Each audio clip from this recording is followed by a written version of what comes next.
Anak, kung ano man ang sama ng loob mo sa akin, patawarin mo ako. Ikaw na lang ang bahalang mag-abot sa isipan ko. Anak, ako ang tunay mong magulang. Kaya nagawa ko yun sa kinabukasan mo. Ikaw na ba ang anak ko, anak? Ikaw na ba ang anak ko, anak? Salamat gusto niyo sakita tayo. Alas 4:30 ng hapon, nandito na naman po muli sa loob ng istasyon si Mrs. Margarita Aldana upang manawagan sa kanyang nawawalang kapatid for 37 years. Tinatawagan ko po si Ate Lilia, kung nasaan ka man, kung nasa Surigao ka man, sumulat ka naman sa amin. Si Ate Lilia.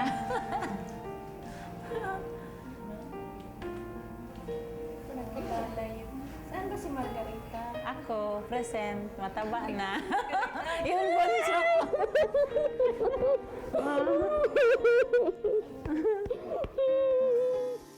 Magandang gabi, ako po si Jessica Soho. Balikan natin ang mga istoryang nagpaiyak, nagpangiti at nagpalukso ng ating dugo dito sa Reunions. Tulungan niyo po kami. Nawala ng kulay, pangarap, nawala ng saysay, nang bigla na lang mawalay ang mga mahal sa buhay. Lahat tayo'y may karapatan na sa pamilya'y mapabilang. Lahat tayo'y magtutulungan sa muling pagkikita inaasam. Ang naghahanap ay may pag-asa, ang nawawala ay makikita. Nasirang pamilya muling mabubuo, gumuhong pangarap muling itatayo dito sa Reunions.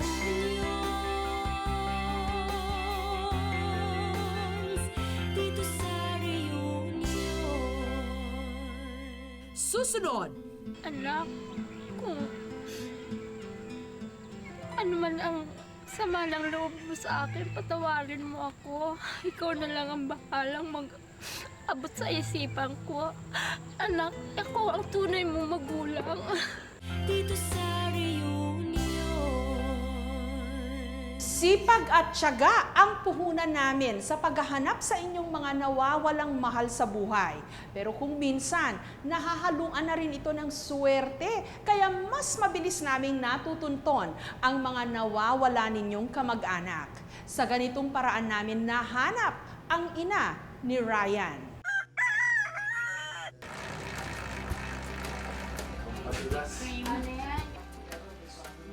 Himbing pa ang umaga, abala na sa paghuhulma ng tinapay ang mag-inang Fe at Emmeline. Nakasalalay kasi sa kanilang mga kamay ang magiging lasa ng mga niluluto nilang monay at maliban sa mga sangkap, binubudburan din daw nila ito ng pagmamahal, alang-alang sa mga suking kakain nito. Pero ang tao, sabi nga sa Biblia, hindi lamang nabubuhay sa tinapay. Tulad ng mag-inang Fe at Emmeline, ngayon binubuhay naman ng pag-asa na mahanap pa ang bunso nilang si Ryan na ipinaampon nila halos 3 dekada na ang nakalilipas. Talagang masakit sa, bilang isang ina, masakit sa kalooban ko na mahiwalay ang anak ko. Ang katuwiran ko nga, di bali kami magkamatay, basta sama-sama kami. Wala sanang hinagpis doon sa puso niya na kung bakit pinaampon namin siya. Pinaampon siya ng nanay ko. Gusto lang naman ng kapatid ko, ay ng nanay ko na maganda yung katayuan niya. Ayon kay Aling Fe, ang salat nilang pamumuhay ang salarin kung bakit nakuha nilang ipamigay ang anak. Hiwalay na siya sa asawa at namamasukan lang bilang katulong bago niya ipinanganak si Ryan. Umiiyak ko ako noon. Sabi ko, ang anak ko hindi ko pagbibili dahil may hawak ko silang pera. Gusto ko lang mapabuti ang bata. Magkaroon naman po ng kinabukasan dahil hindi ko po talaga kayang suportahan.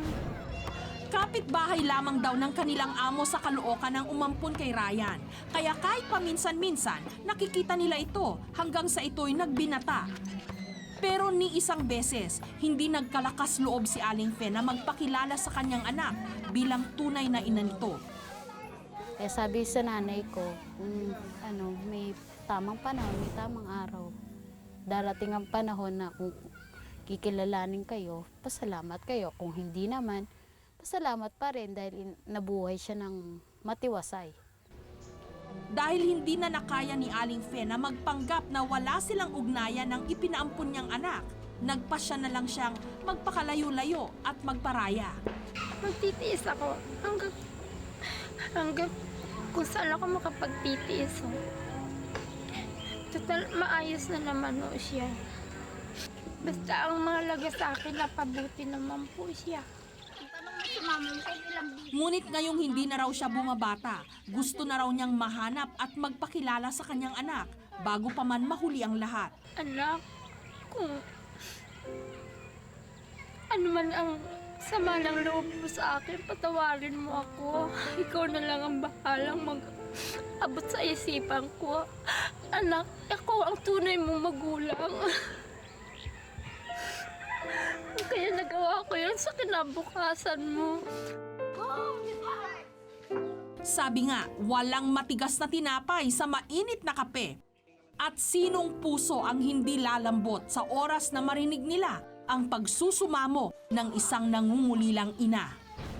Sa natatandaan ni Aling Fe, Ryan Libaw daw ang ibinigay na pangalan ng mag-asawang umampon sa kanyang anak. 29 anyos na raw ito ngayon at sa May Paho sa Caloocan huling nanirahan ang umampon sa kanyang bunso. Nito lamang bago nagpalit ang taon, isang lalaki ang dumulog sa aming programa. Hinahanap daw niya ang kanyang ina at kapatid na magtatatlumpung taon na niyang hindi nakikita. Ang lubos na umagaw ng aming atensyon, ang pagkakaalam niya, Fe ang pangalan ng tunay raw niyang ina.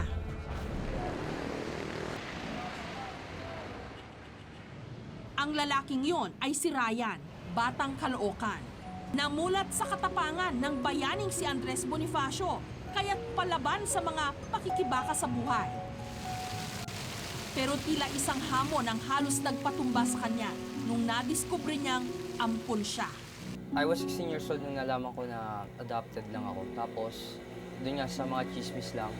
Tapos, kinuwento sa akin ng adopted parents ko na yung istorya kung bakit ako napaampon. Uniko iho si Ryan ng mag-asawang nagpalaki sa kanya. Sagana hindi lang sa material na bagay, kundi maging sa pagmamahal. Pero sadya pa ring may kulang. Nararamdaman ko na parang hindi ko makilala yung sarili ko.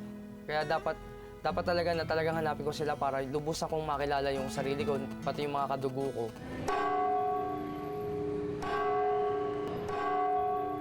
At kung may pag-aalinlangan daw ang kanyang tunay na ina, wala raw itong dapat ipangamba. Kung ang Diyos nga nakakapagpatawad, tayo pa kayang tao. Yun lang naman, gusto ko lang madama ko rin na yung pagmamahal nila at yung pagmamahal ko, gusto ko rin ipadama sa kanila kahit papano, kahit sa sandaling panahon na lang. Dito sa reunion. Susunod, mula Caloocan, bumiyahe kami patungong Bukawe, Bulacan, kasama si Ryan. Ikaw na ba ang anak ko, anak? Ikaw na ba ang anak ko? Si Christian, 24 years old, 5'5" ang taas at may katabaan. Huling nakita December 24, 2010. Si Maribel Estor, 31 years old, may kapansanan sa pag-iisip. Huling nakita February 18, 2008 sa Binyan, Laguna. Si Benedict Thomas, 15 years old. Dito sa reunion. Kapatawaran ang tanging hiling ni Aling Fe sa kanyang anak na si Ryan. Matapos ang 2 dekada, matanggap kaya ni Ryan ang ina na nagpaampon sa kanya. Muli po nating tunghayan ang madamdaming pagkikita ni Aling Fe at ni Ryan. Sa aming pagtitimbang, hindi malayong si Ryan ang hinahanap na anak ni Aling Fe. Kaya para maging magandang pasok ng taon sa kanila, mula Caloocan, bumiyahe kami patungong Bukawe, Bulacan, kasama si Ryan. Kakaroon na ako ng peace of mind. Yung wala nang gumugulo sa akin. Tsaka lalo na pag natutulog ako sa gabi, wala na akong niisip. Nung mga sandali namang yon, ang mag-inang Fe at Emalyn ninanamnam ang lilim na hatid ng kalikasan. Hindi man lamang nila natunugan na papalapit na sa kanila ang taong hahawi sa makapal nilang ulap. Ikaw na ba ang anak ko, anak? Ikaw na ba ang anak ko, anak? Salamat po sa Diyos, nakita tayo. Alam, pasensya ka sa akin. Hanggang lahat ng nagawa ko sa inyo.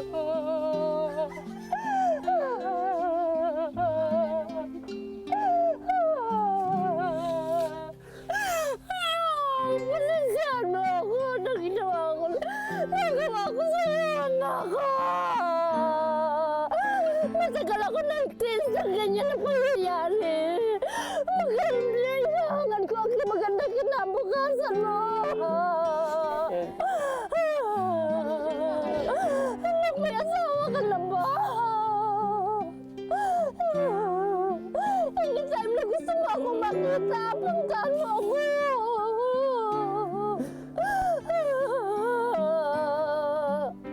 Anak ko! Ang laking hirap na tinis ko. Alang-alang sa kinabukasan mo. Salamat sa Diyos. Nagkita tayo, anak ko.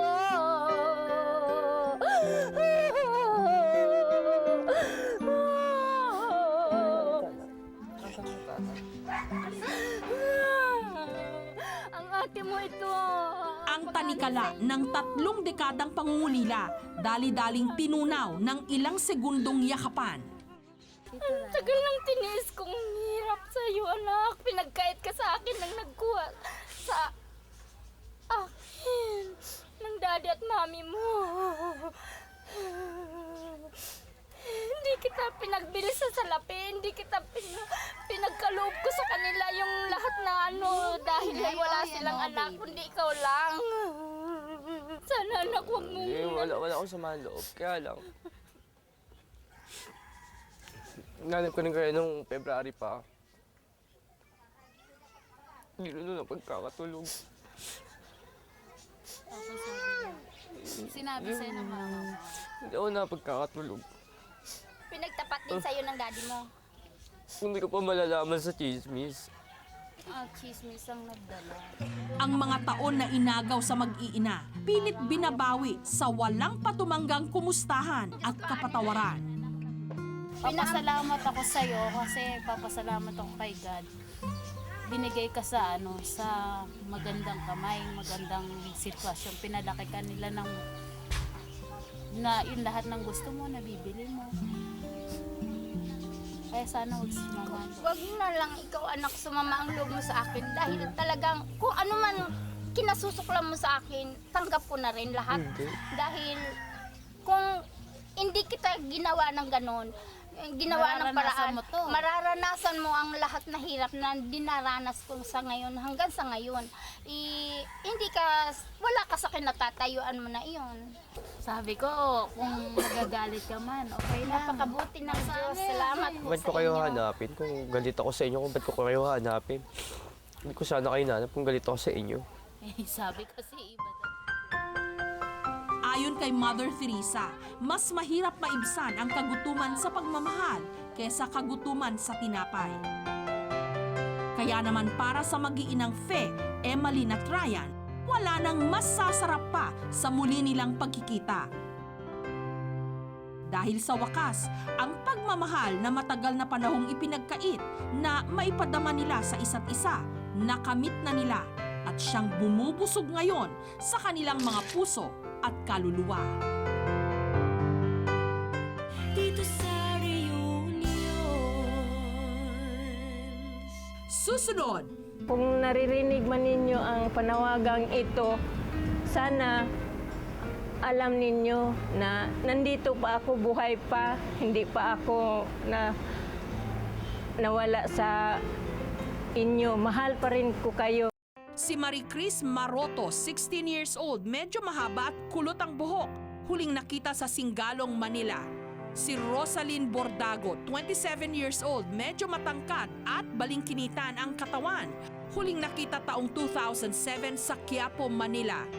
Si Christian, 24 years old, 5'5" ang taas at may katabaan. Huling nakita December 24, 2010. Dito sa reunion. Sa mahigit kalahating dekada na paglutas namin sa mga kaso ng mga nawawala, aaminin po namin, madalas para kaming nangangapa sa dilim. Mabuti na lang at may mga taong laging bukas palad na tumulong. Sa panahon kung kailan bumabandera na ang paggamit ng cellphone, computer at webcam, marami pa rin pala sa ating mga kababayan ang napag-iiwanan.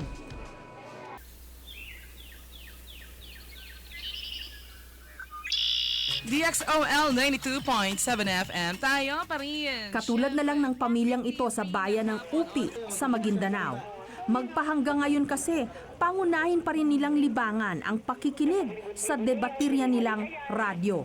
Bukod sa hindi pa sila naaabot ng makabagong teknolohiya, ito rin lang daw ang tangi nilang inaasahan sa paghahanap sa nawawala nilang kamag-anak na si Lilia. 37 taon na nilang hindi nakikita. Yung dalaga pa ako, may mga makita ko na station ng radyo na magsama talaga ako dun sa mga kapitbahay, manawagan, baka sakali ba. Parang wala din nangyari, parang linilipag na ng hangin yung panawagan ko. Nagsimula raw ang kalbaryo ng kanilang pamilya nung naglahong parang bula ang kanilang padre de pamilya noong 1963. Dahil kailangan ng kanilang ina na si Dolores ng katuwang sa buhay, nag-asawa itong muli noong 1965. Habang ang mga anak ni Lola Dolores sa unang asawa, kasama si Lilia, ipinadala na lang niya sa mga kamag-anak nila sa Lanao del Sur. Nung nag-asawa ako, hindi ko lang pala yung mga anak ko kaya hindi ko naman kaya buhayin sila.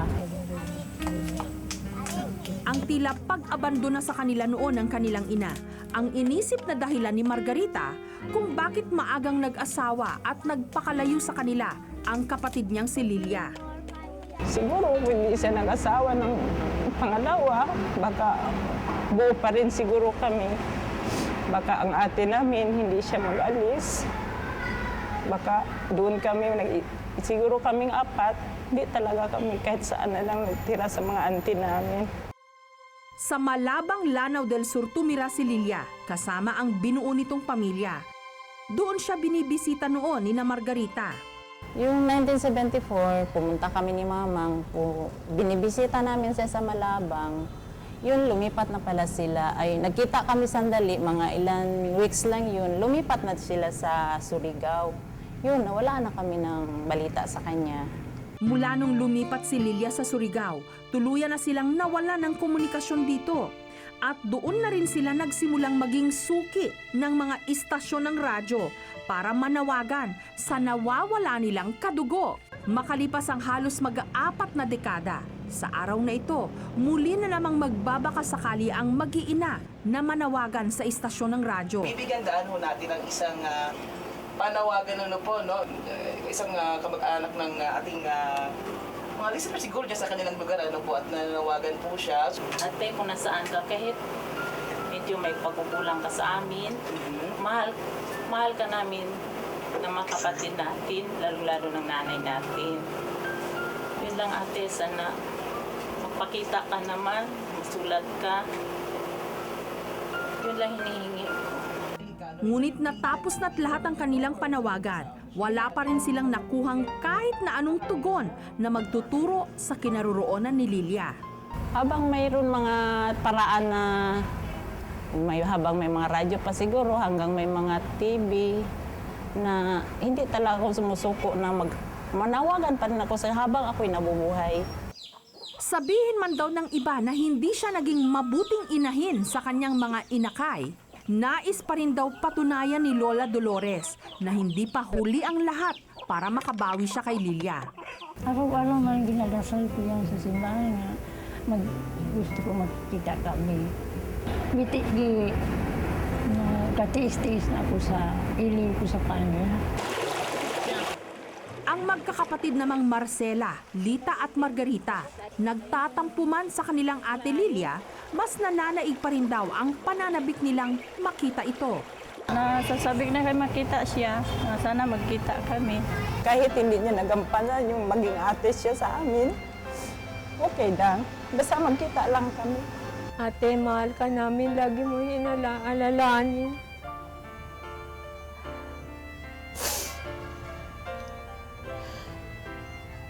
Ate, malala mo kaya ako. Iniwan mo ako kay Lula. Sabi mo, balikan mo ako. Bakit hanggang ngayon hindi mo pa ako binalikan? Gusto ko nga. Makita ko ikaw, Lilia. Mahiling na ako sa kasal.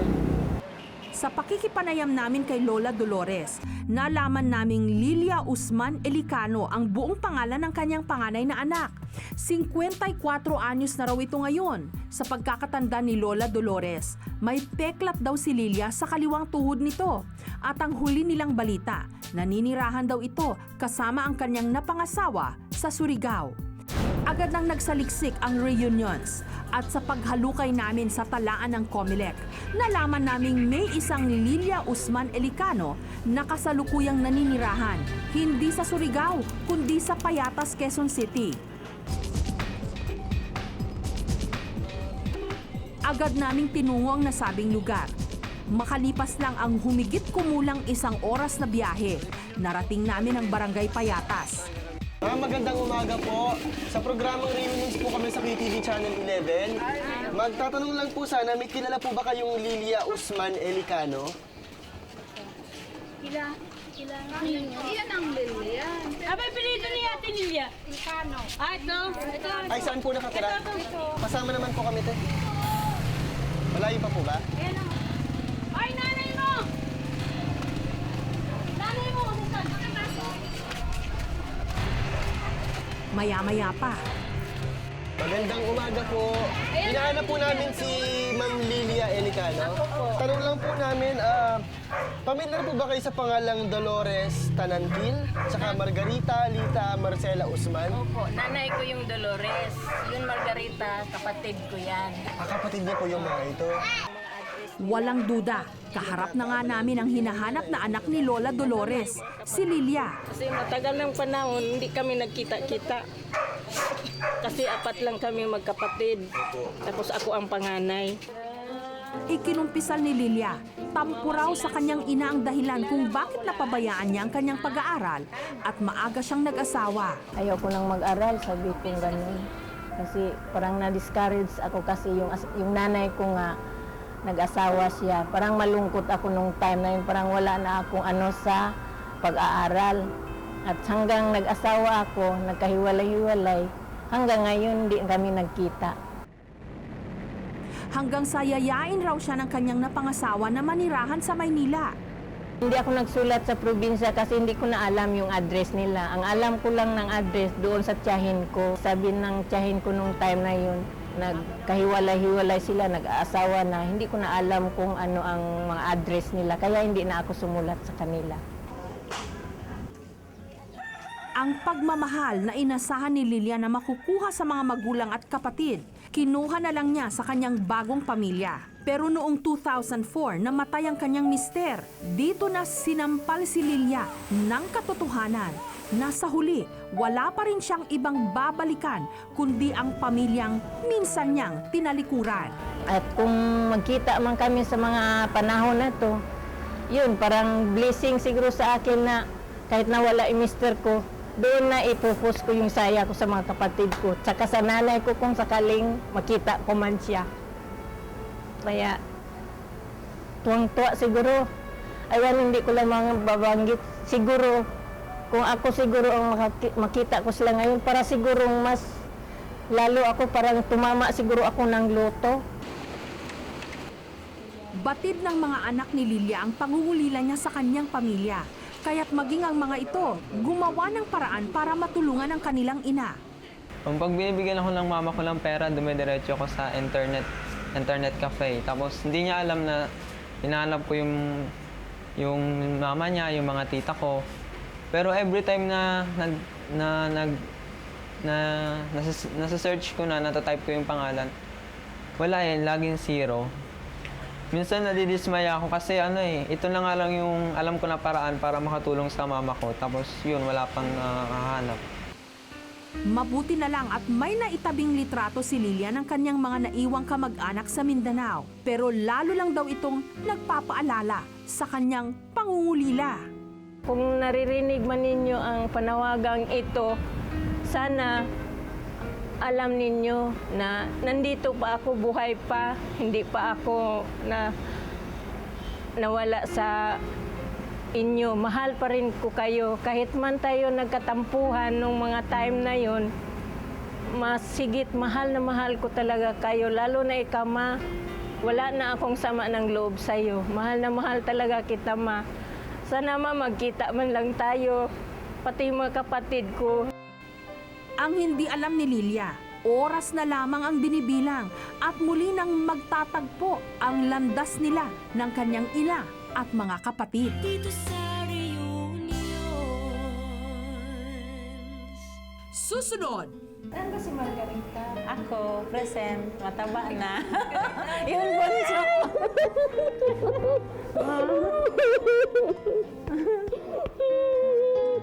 si Jillian Ortega, 16 years old.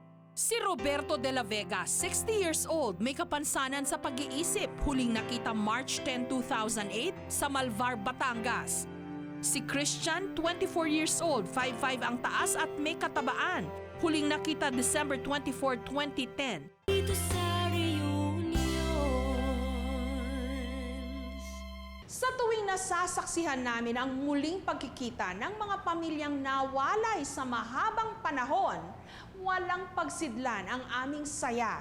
Kaya naman sinisikap namin linggo-linggo na ibahagi ang mga ito sa inyo, lalo pat ang ilan sa kanila ni sa panaginip hindi namin inasahan.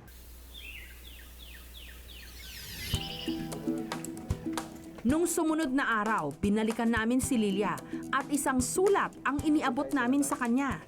Pipilitin naming mahanap ang inyong nawala na ina at mga kapatid. Sa puntong ito, hindi na maipinta ang excitement sa mukha ni Lilia. Ito na siguro ang katuparan ng aking mga pangarap. Kagabi ko pa, sabi ko, sana makita ko na silang lahat, lalong-lalo na yung mama ko. Kaya sa ngayon pa lang, talagang tuwan-tuwa na ako.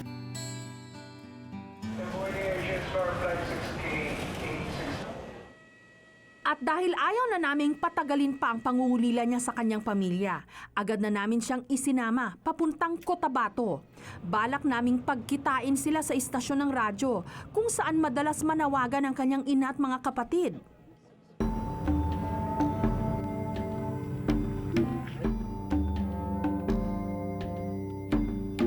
DXOL 92.7 FM tayo. Makalipas ang isa't kalahating oras na biyahe sa eroplano, narating na rin ni Lilia ang Cotabato. Noong mga sandaling yon, nasa istasyon na ng radyo sina Margarita. Alas 4:30 ng hapon, nandito na naman po muli sa loob ng istasyon si Mrs. Margarita Aldana upang manawagan sa kanyang nawawalang kapatid for 37 years. Tinatawagan ko po si Ate Lilia, kung nasaan ka man, kung nasa Surigao ka man, sumulat ka naman sa amin. Na si mamang matanda na. Kung kahit anong mangyari daw sa kanya, magkita lang man kayo.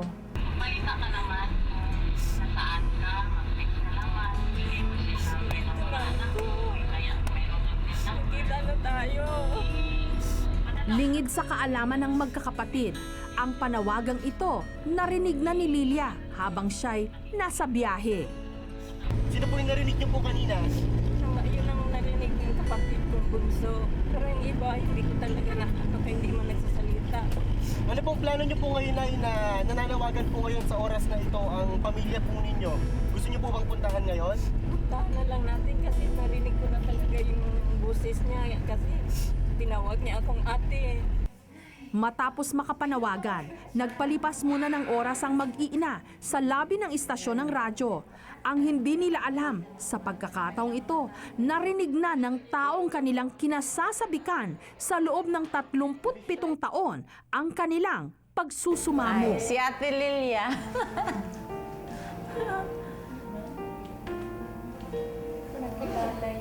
Saan ba si Margarita? Ako, present, mataba na. Yun bunso.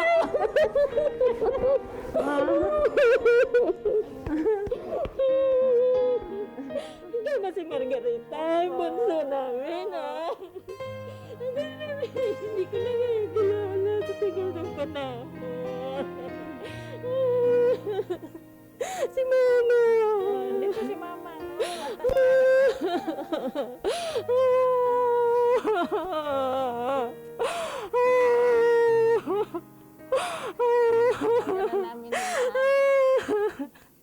Tagal din namin naghanap sa inyo. Si Bibi. Andito si Bibi. Asan si Bibi? Andyan.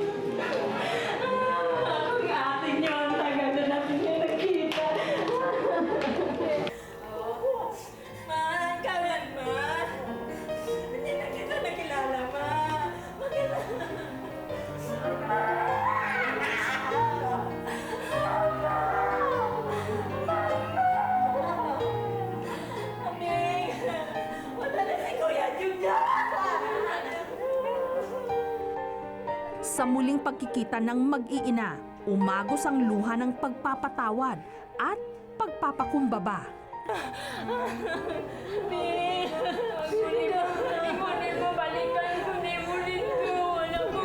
Wala naman, kaya wala naman si Lola. Patay na daw. Lola Maria. Oo, wala. Sila Antia. Ikaw ba yung si Lita? Oo. Pasensya na sa mga tampo ko sa inyo. Kasi nagtampo ako sa inyo. Ngayon wala nang tampo ko sa inyo. Wala nang tampo ko sa iyo. Mapatawarin mo ako, ma.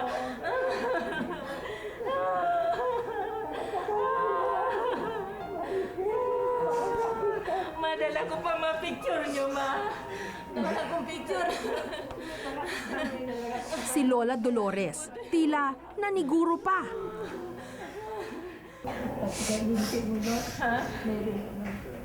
Meron, ma. Ayan, yung peklat niya. Ito, ma. Ayan, kung may palatandaan yung peklat. Isa-isa ring kinilala ni Lilia ang kanyang mga pamangkin. Balita ko sa inyo. Anak ko, 10. Ako yun na.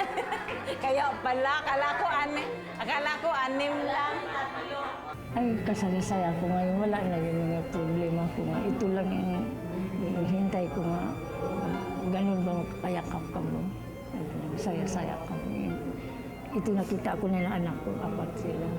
Ang saya-saya ko talaga. Hindi ko maano. Kung pwede palang lukso ako sa tuwa. Kasi nakita ko na sila, lalo na yung mama ko. At lalo na siguro kung nandito yung mga anak ko, makita din nila yung matyahin nila.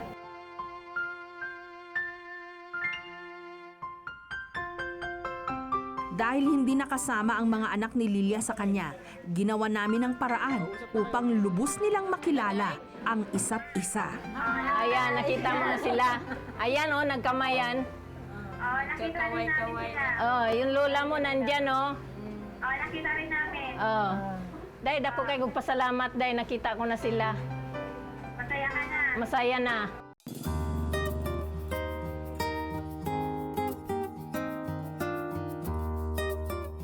Ang pagdiriwang sa pagbabalik ni Lilia, tila mas enggrande pa sa piyesta. Sa kauna-unahang pagkakataon, sama-samang kumain sa labas ang buong pamilya ni na Lola Dolores makalipas ang mahigit 3 dekada. Magbago man ang panahon, dala ng modernong kagamitan sa impormasyon at komunikasyon, hindi sana ito maging dahilan upang maisantabi ang personal na pakikipag-ugnayan natin sa ating mga mahal sa buhay. Sa halip, naway maging instrumento pa nga ang mga ito para mas maipadama natin sa ating mga minamahal ang nilalaman ng ating kalooban. Dito sa reunion. Narito po ang mga kaso ng pagkawala na idinulog sa aming programa. Si Pamela Del Mundo, 41 years old, natagpuan sa Malolos, Bulacan. Si Bong Noguera, 37 years old, 5'8" ang taas, huling nakita sa San Jose Occidental, Mindoro.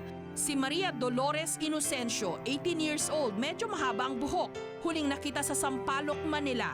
Si Annalyn Pascual, 20 years old, kayumanggi, pipi at nagdadalang tao, huling nakita sa Cubao, Quezon City. Si Christian, 24 years old, 5'5" ang taas at may katabaan, huling nakita December 24, 2010. Magandang gabi, ako po si Jessica Soho. Samahan niyo po kaming muli sa susunod na linggo sa ating pagbabalik tanaw sa mga kwentong kumurot sa ating mga puso. Kami pa rin po ang inyong mga kaagapay sa puspusang paghahanap at ang tanging hangad namin, pagbuklurin ang bawat pamilyang Pilipino.